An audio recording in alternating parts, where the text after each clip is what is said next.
All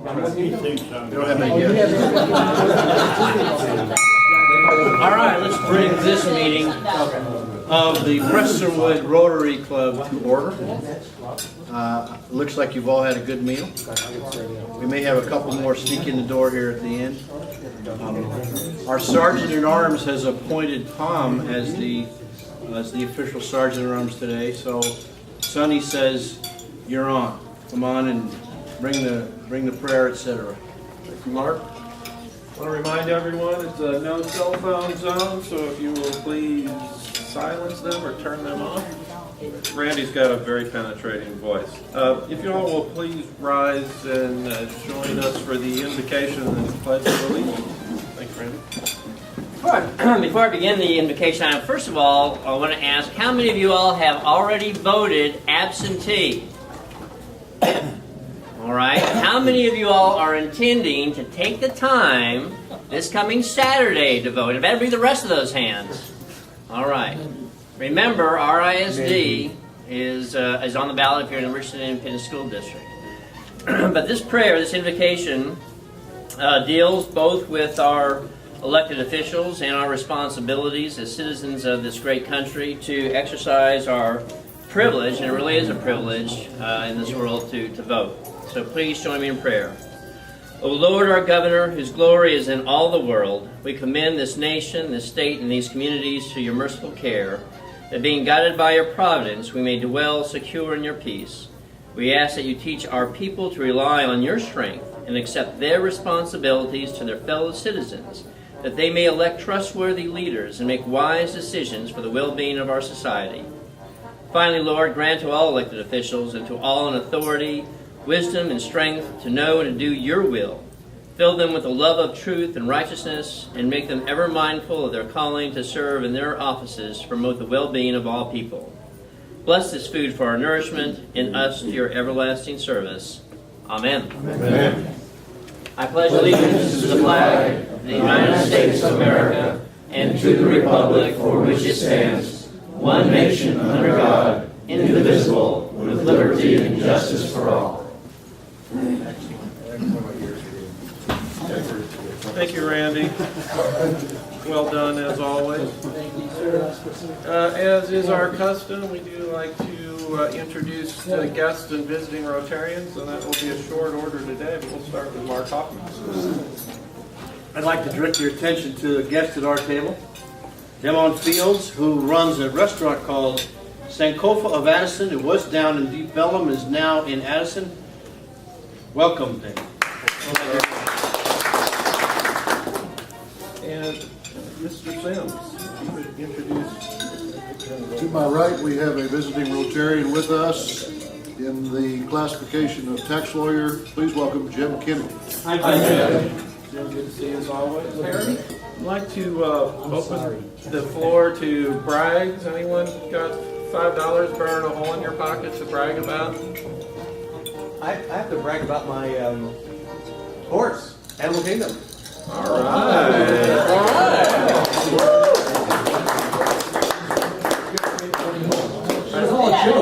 I trust we will hear more about that shortly from Carmen.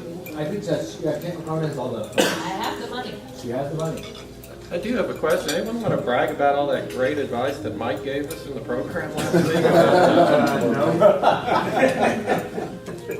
That's why they call it gambling. All right, I'm going to force a brag, which is the Sergeant at Arms prerogative, Mr. Northrup. I read your name in the newspaper. Oh, well. And they're talking about high-end restaurant business, and renowned art appraiser Van Northrup, having been a regular at Aurora. I couldn't even afford to think about going to Aurora. And then I find that Van was one of their esteemed regular clients. Is that true, Van? Yes. Okay, would you care to elaborate for us and get your $5 worth? How did you come to be a regular there? Because I told him to open up the restaurant. So I figured I had to patronize it at least every other month. And have you been patronizing his new bistro as well? Yeah, I was there for lunch yesterday. And tell us, we'll go ahead and plug it. What's that? Go ahead and plug it. Okay, it's Nosh And it's located where? on Oak Pond, next to where the old Talbot's was. Continental cuisine or what? It's bistro food. It's called Nosh European Bistro, but Aurora was high end, Or, but not expensive high end. That's where they got it wrong. If okay. you want expensive high end, go to Time Warner Center in New York. We're talking $1,000 for two people, easy. Without wine? With wine or without wine? Just serve food there. Have you seen New York taxes? And it's an automatic 18% tip. Built in, and the tip is on top of tax. I refuse to go into that. Taxes while on the tip. Where is this to stay away from? Time Warner Center off Columbus Circle. In New York, in Manhattan. Right. All right. Mark, would you like to introduce your lovely spouse? I have to behave now, my wife is here. Jana. Hi, Janet. Sorry I'm late. Jana, could you come more often? 3 jobs, I'll try my hardest. Any other bribes, involuntary or otherwise? Well, Hey, dog. I have one. I think I still have a credit on the pot, is that right? That's right, you did. Because you gave $10. I remember. I want to comment on my horse called Comet to the Top. The name really should have been Comatose. He or she came in last.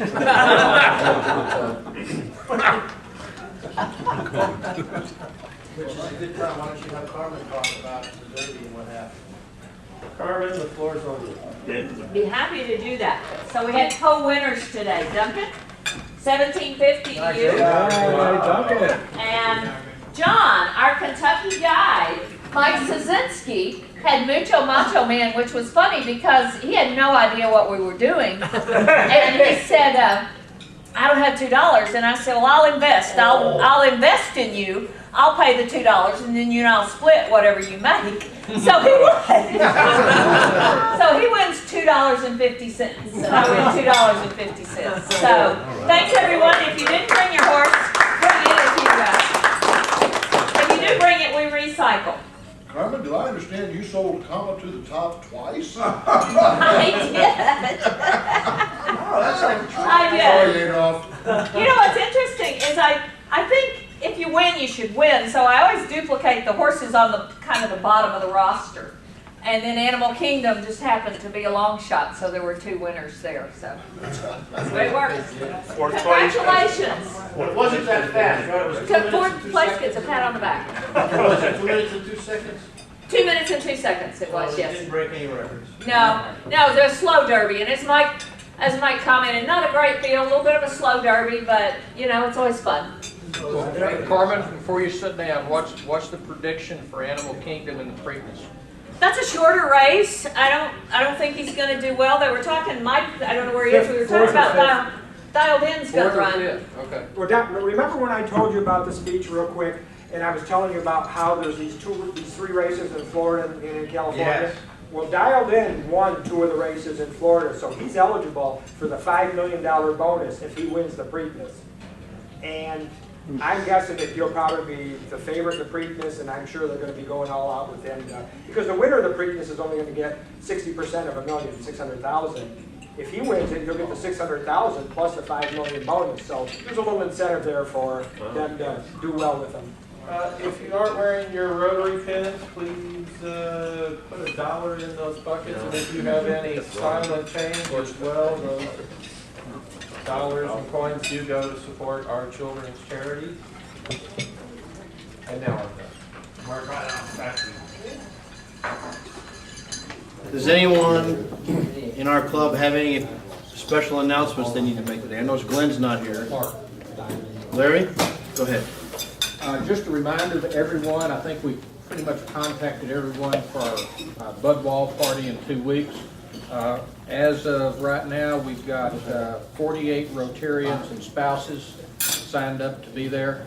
I think I've talked to everybody that's here that was blank on this list, so I've got you notated in that you're not going to be there, or if you change your mind, you will be. So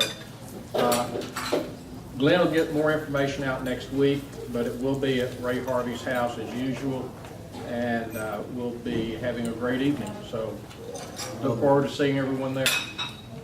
What time? 7, I think. Yeah, 7 p.m.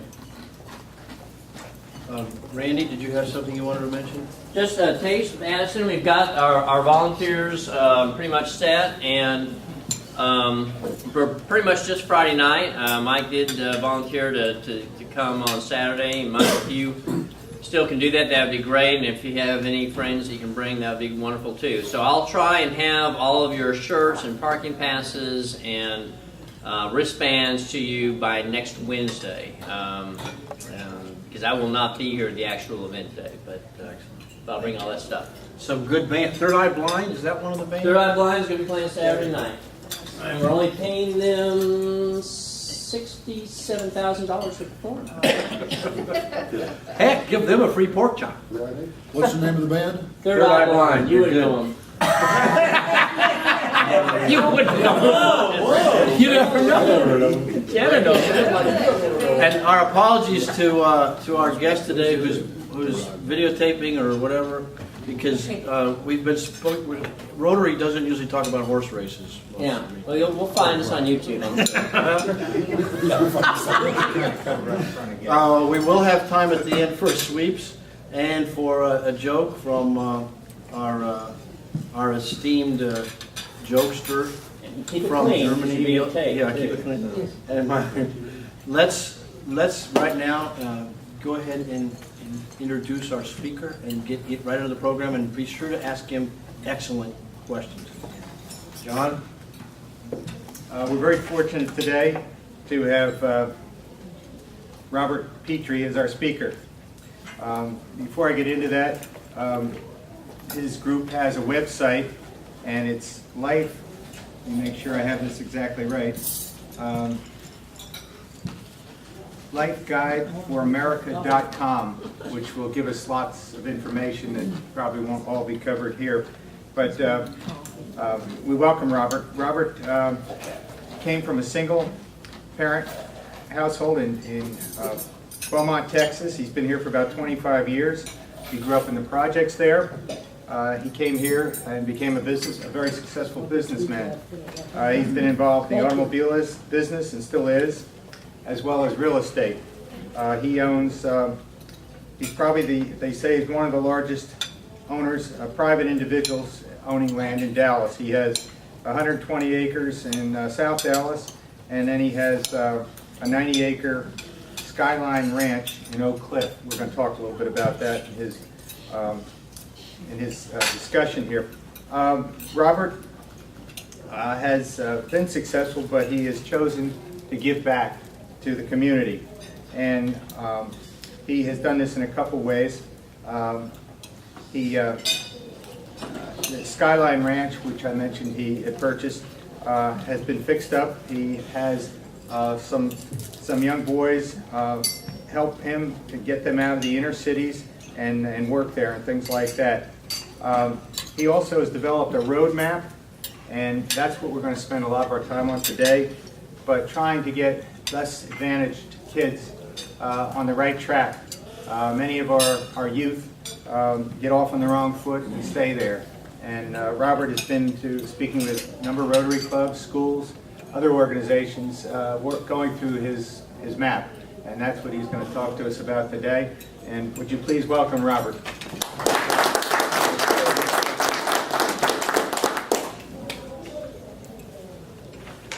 Well, I'd like to thank you all for the opportunity to come before you all and talk about the Life Guide for America map. John mentioned that I came from a single-parent home. My father died when I was 5 years old. We lived in the projects of Beaumont, Texas. grew up poor, but my mother cooked 3 meals a day. She changed the sheets on our beds every day, and they were ironed. So I really grew up as a rich kid. So, but I'd like to ask a question. How many of you all grew up with a father in your life? Raise your hand. Right. How many of you all would be the person that you are today if you didn't have your father in your life? Raise your hand. That's a good question, good answer.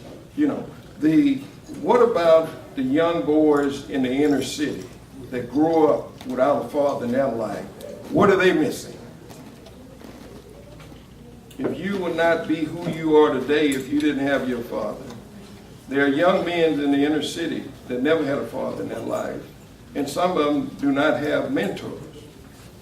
One of the reasons that I own Skyline Ranch today is that I had the opportunity to visit a wealthy white family's ranch when I was a young boy, 12 years old. And it gave me the opportunity and the knowledge to know that I could own a ranch. It was one of my goals that I set.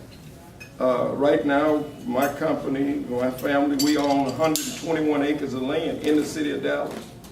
Skyline Ranch is adjacent to the new UNT campus. We have 27 acres of industrial property on Interstate 45. I went in business with 3 $100 bills. I had $28. I bought a car for $272. I had $28 operating capital. So that's how I started. So you could imagine how hard I've been working. But one day I was sitting at my desk, and I had some issues about the effects of the inner city of America. Things that was happening in the inner city of America that was not happening in other communities. And being a businessman in South Dallas, I knew that it has always been very difficult for myself and other business people to go in banks and borrow money to create jobs and opportunity. I knew that our land was redlined. I knew that. But I wanted to come up with a solution how to help young people that may be in that environment, how to come out of that situation. So in just sitting at my desk, I said, now, let me deal with the solution. And I'd like to walk over here and just kind of take you through the Life Guide for America map. When I go to schools and I talk to young people, and I've been to Highland Park, but when I go to schools in Southern Dallas and talk to young people about the conditions in which they live and the environment that they have to grow up in. And I usually ask young people, I say, how many come out of a single parent home? Raise your hand. In most cases, you're dealing with 80% of the children. When I ask them about how many of you all have family members that have dropped out of school, that's 100%.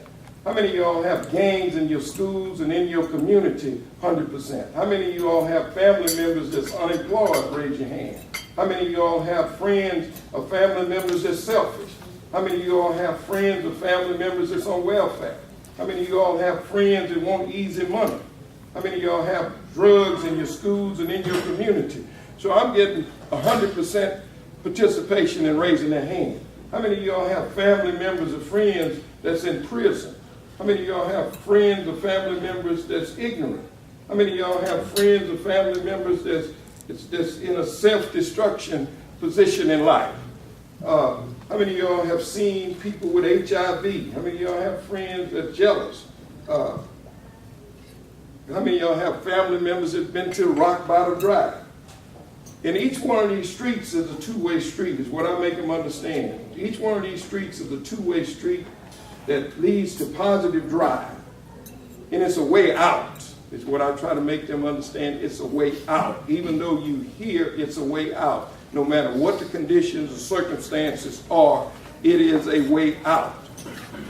The way out is to go to positive drive and go to the green side.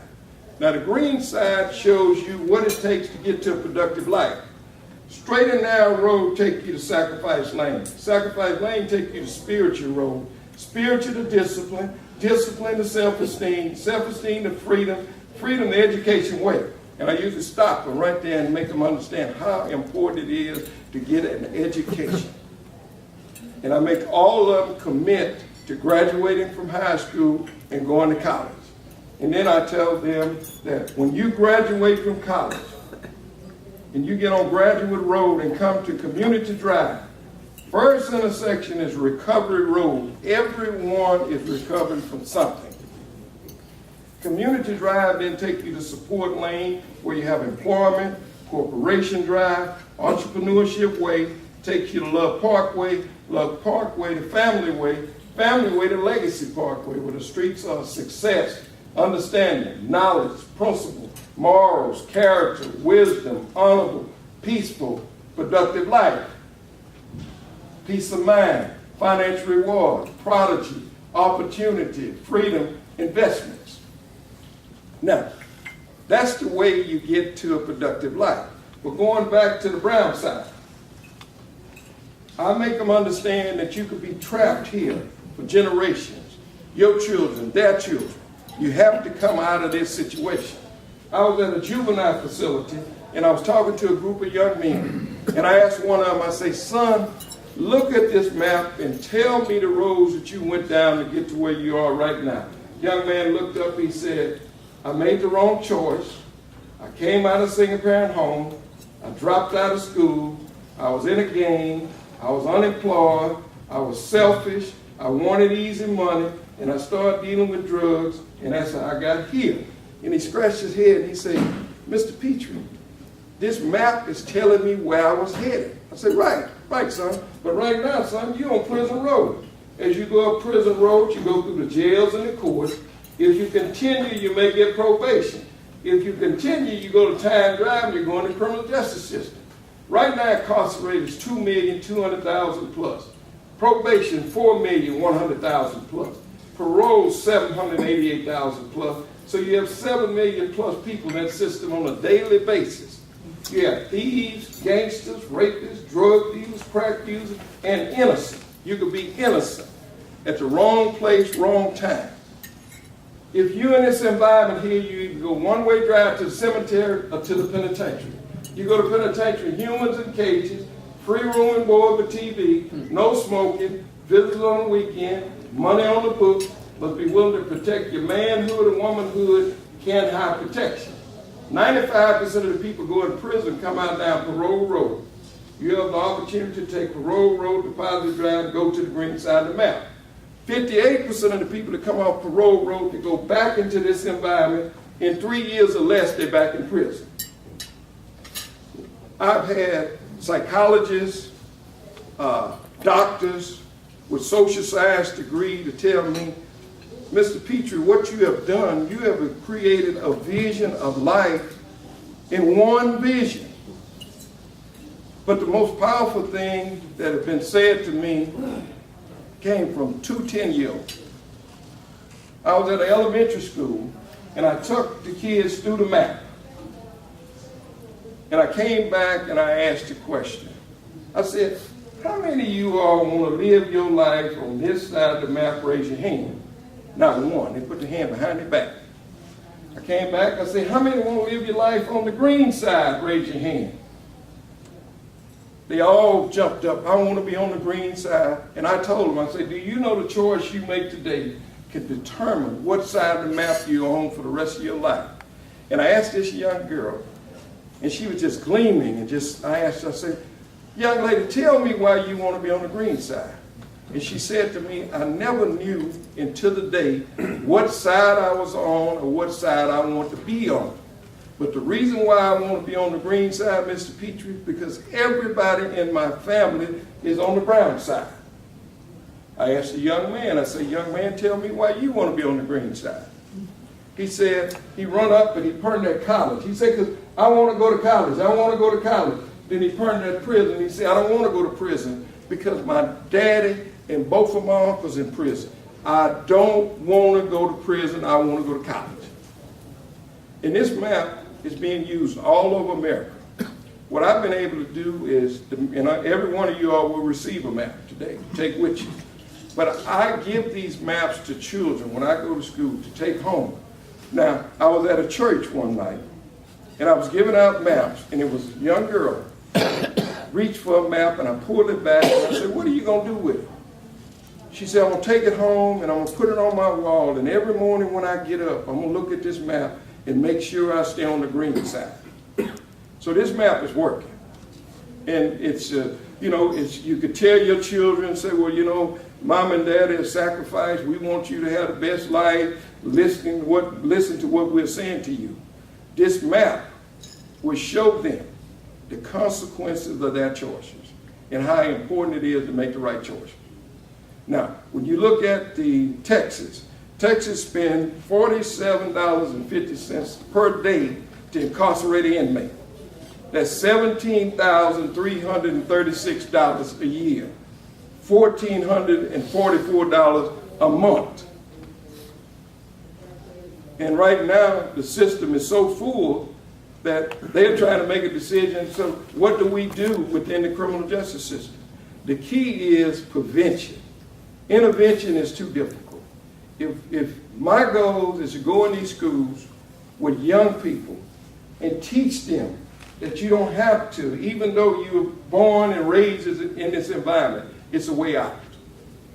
And it's very important that we do something about it, because a lot of schools, churches, individuals have turned their back on these children.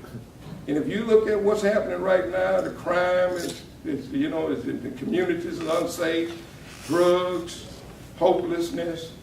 And one of the keys that I would like to say, you know, from my outlook and as a businessman in South Dallas, banks do not loan money to businesses. Now, I have 121 acres of land in Dallas. My bank is outside of Dallas, because I can't go in banks and borrow money as a businessman. I've been on the same corner 34 years. South Dallas at one time was one of the toughest parts of Dallas. I just started locking my door because my friends and family members continue to tell me, you need to start locking your door. My doors was always open. So I have taken their advice and I lock my doors. So I'm welcome. I'd like to answer any questions that anyone may have. Yes, ma'am. I'd like to say, in this morning's Dallas News, in the editorial page, the first paragraph is focusing on the schools in South Dallas and how poor they are financially and every other way. Right. So it's you're just reinforcing everything that they said. Right. See, I've been there. I mean, you know, God sent me to South Dallas. I used to question God, why you send me to South Dallas? Like, why, you know? But I know now. I didn't know then. Well, I'm going to finish by saying that everybody here knows I was in West Dallas, and this school supports the school that I was in, Amelia Earhart in West Dallas. And it came from the bottom up to be a top school. You just have to have, I guess, the guts to keep going and Right. say what you need to do. Right. So, whatever. Yes, sir. How does your message compare with the message that Bill Cosby's been? I believe in what Bill Cosby is saying. You know, because no matter what, you know, it's just like my circumstance. My father died when I was 5 years old. I lived in the projects. I went to business with $300. I bought a car for $272, $28 operating capital. Now I'm one of the largest landowners in Dallas. Now, it was not easy, very difficult. It's still difficult. See, I have made it, but it's very difficult. You know, when you don't get the support, you know, but, you know, I'm going to make it anyway. Whether the banks in Dallas loan me money, maybe a bank in New York might want to loan me some money, but I'm going to stay active in what I do and continue my work and effort. Yes, sir. To me, the big challenge is how do you change the culture? Because there is just that cycle, and from my perspective, you see a lot of unwed mothers, or you see a person who has 2 girlfriends, and each of those girlfriends has a baby by that person, which means for the most part, they're going to grow up without the father influence, and it just further reinforces the negative cycle there. So, I mean, to me, it's the young women of the community are really where the focus has to be. But how do you change that culture? Well, first, economically, you know, and you have to deal with the churches, have responsibilities, but economically, you have to have a foundation where young people and parents have jobs and opportunity. When you on welfare, it makes it very difficult for you to get up. You know, you should say just reverse welfare and say farewell to welfare. You know, but and then when you grow up in the environment, if this is what you believe in, you know, a young man like I asked, you know, earlier, how many of you all grew up with a father in your life? Would you be the person that you are today if you didn't? If I took a little kid out of out of Highland Park, and let me take him to South Dallas and put him in one of these families what do you think he's going to turn out to be? He's going to grow up just like the environment that he's raised in. See? But we got to look at, okay, if we spending $17,000 a year to incarcerate, and then it's likely that that person's going to go back and they're getting 5 to 10 years. So you spending $60,000 to $70,000 to incarcerate somebody for 5 years, and when they get out, they're going back. Because when they go back, when they get out, they hadn't had credit, but first thing going to be on their credit report that they just got out of penitentiary. So they can't go rent no apartment. If you're going to pay for an apartment, they can't go rent none. You know, you go out and you apply for a job, you tell them, they're going to ask you, have you ever been incarcerated? Yes, I've been incarcerated. So you're not going to get a job. So if blood is flowing through your veins and your heart is beating, it's going to cost money. If the penitentiary say it costs $47.50, how much does it cost for you to be free and survive? Yes, sir. What's the best source of jobs for poor people? I think that if we had jobs in the community, businesses like my business and other businesses, if they could create jobs where kids could grow up. When I was 12 years old, when I was 13, I was a subcontractor for Gulf Oil Company. I went out and washed their tanker trucks every Saturday. Washed them for a man named Mr. Tom. Gulf Oil Company paid him $25 per truck. He paid me $10, and I went to a service station, pumped gas all day. Now, I ask children today, what do y'all think about that deal? Mr. Tom made $75, he gave me $10, and I worked all day and pumped gas. So what do y'all think about that deal? I say, was Mr. Tom fair with me? No, Mr. Tom was not fair. I say, Mr. Tom was fair with me because he gave me the opportunity to learn how to work. And the $10 that he gave me, when I went home, I gave my mother $5 and I kept $5. I had more money than any of the kids in the projects. See? So, and I've been working all my life. So if you give children the opportunity to work, see, if the dope dealer got the best deal, if nobody's working, his money's not flowing, and the dope dealer is the one that's successful, and he's the one that's got the diamond rings and the Mercedes-Benz, they're going to want to be like the dope dealer. Yes, sir. This is a conversation that Tom and I have had in the past, and that is the legalization of drugs in the United States. Do you think that legalizing drugs, I mean, we spend a lot of money trying to keep drugs from coming into our community. We're failing in many regards, but do you think the legalization of drugs, and I'm talking marijuana, cocaine, heroin, is that something that you think would be beneficial to keeping kids? That's the worst thing that you could do to society. That is the worst thing. Let me tell you something about crack cocaine. How many of y'all heard about crack cocaine? Okay, this is the way crack cocaine works.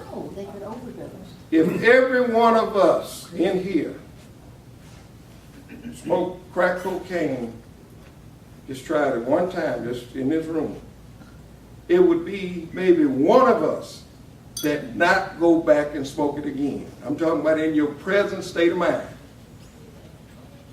And I hope it would be me. But But it ain't theoretically, I mean, if the other things were legal, like marijuana and cocaine, wouldn't that keep kids from going to the No, crack no, cocaine? no. The deal is that you're going to have to deal with the principles and morals and let them know the effects of what it would do to you. See, getting high, in that state of mind of getting high, you're not in your right mind. See? Yes, sir. You know, as they mentioned in here, we're affiliated with the LaDoMedia Art School. We do a lot of stuff for a school in West Dallas. And I think we all agree that, as you would probably say, that education to these kids is the most important thing. But the thing that I see as I sit on this board at Amelia Earhart is that I get the sense that the parents just value education so little. Right. And so I'm not sure how do we translate that to when we're talking about kids that are 8, 9, 10, 11, 12 years old? I mean, because they're capable of so much, but if their parents are not showing how important education is, and we see at Amelia Earhart where the parents, we're lucky to get, 8, 10, 12 parents to show up at a parent rally or on the board or whatever. So I just don't know how these kids ever learn the importance of education if there's just so little influence in the house. Right. And when you're dealing with the environment, a lot of their parents is uneducated.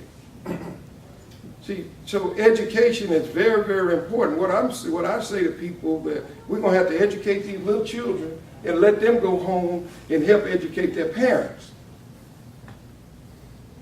And then we could change this, but you got to look at the economic embargo.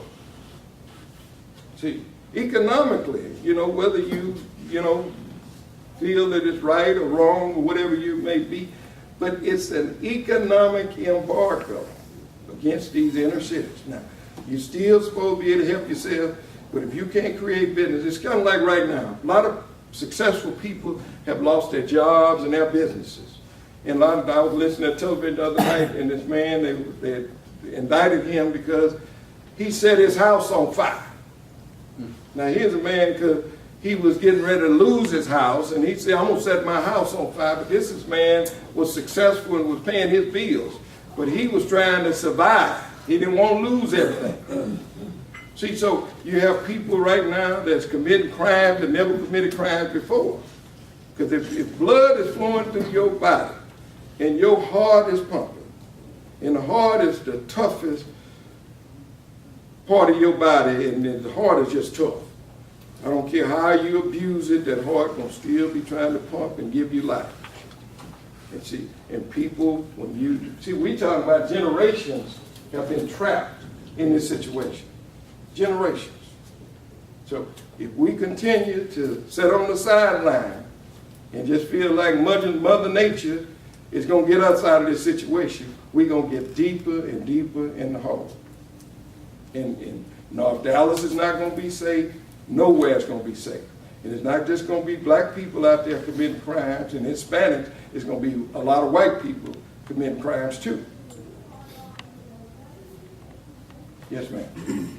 Well, I've had the privilege the last 9 months of working in South Dallas in a school that was founded by 2 elderly white people from the village church, and we have 16 students that this is their last chance. They've all been kicked out of public school.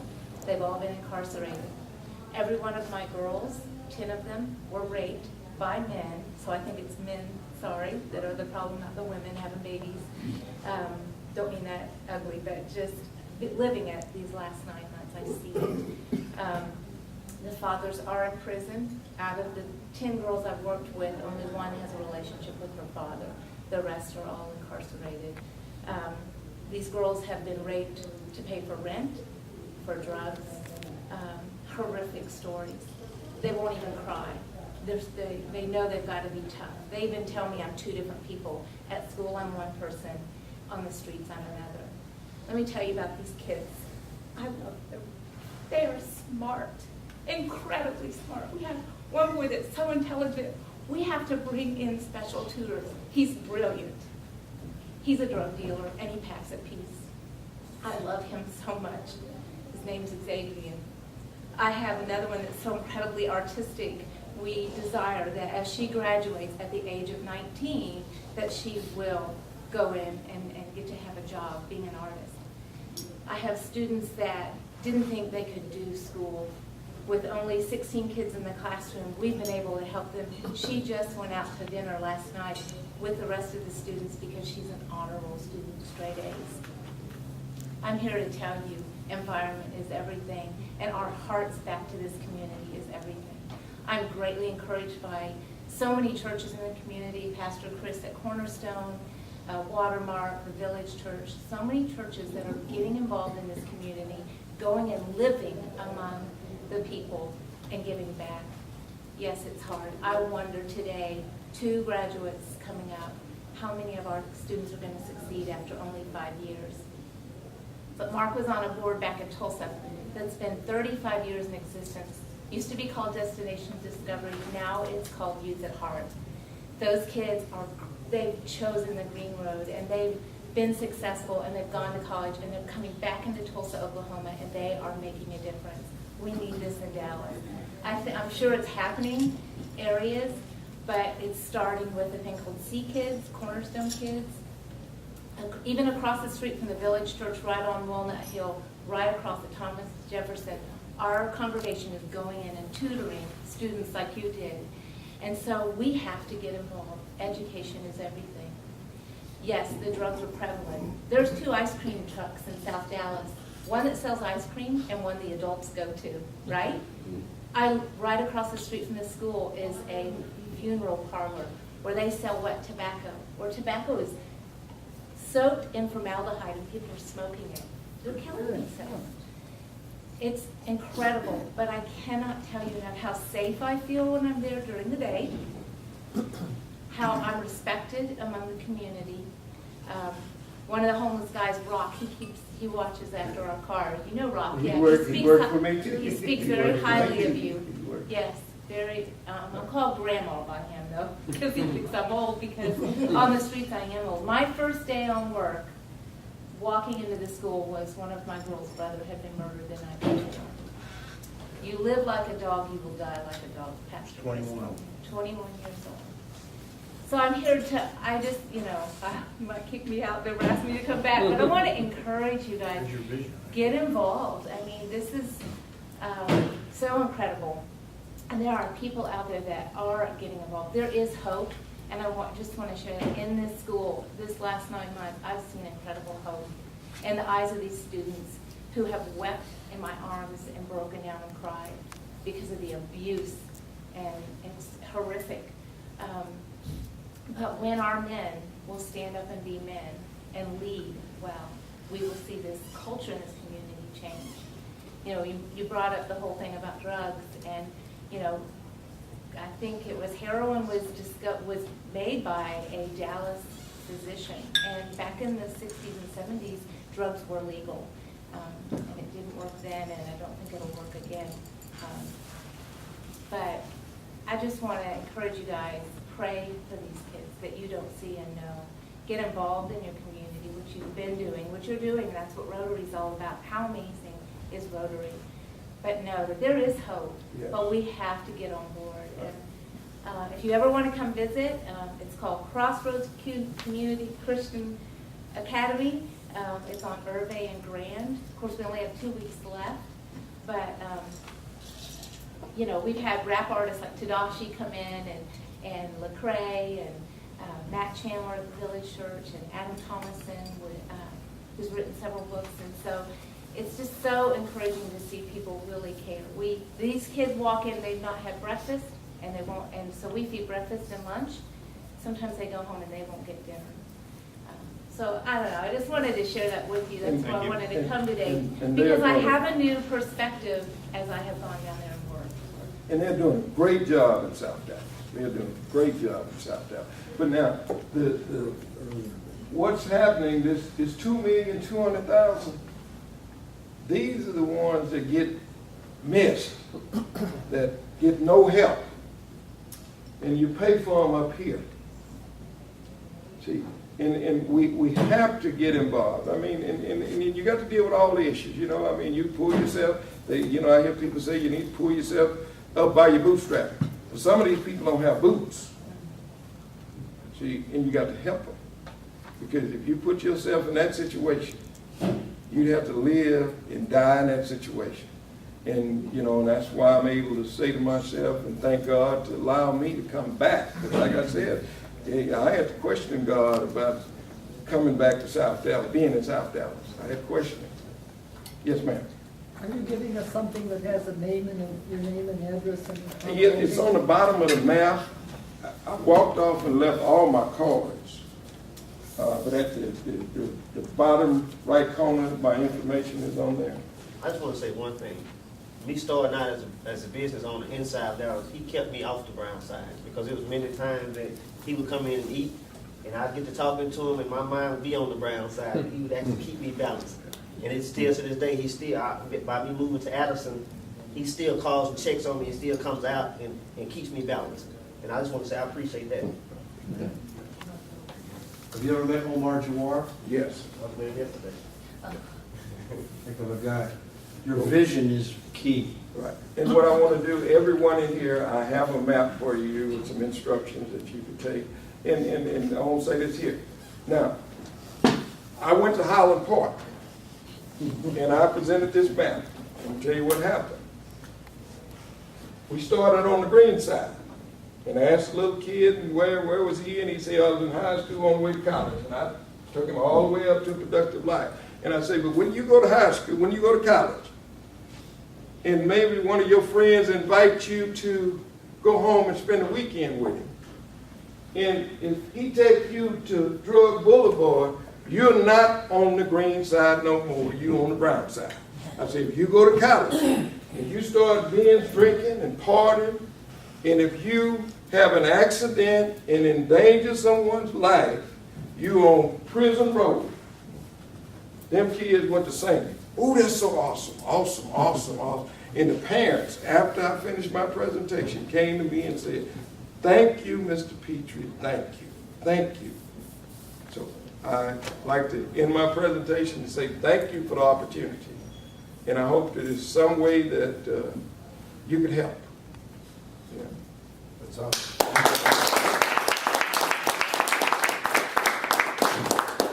For the power of a vision. Rotary has a vision. Robert has a vision. Rita, when she went to West Dallas, you had a vision as to what that school could be. How powerful that is. Thank you for burning that into our memories. Does anyone else have any final question or anything?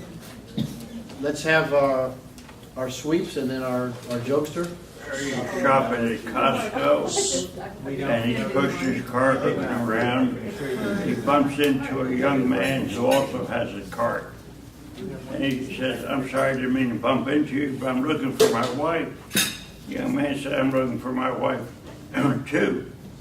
So Harry said, what's your wife look at? Well, she's 21, she won a beauty pageant. She's about 5'4" and about 112 pounds, real beautiful, wearing a halter top and short shorts. And he turns to Harry and said, what's your wife look like? Harry said, never mind my wife, let's look for your wife.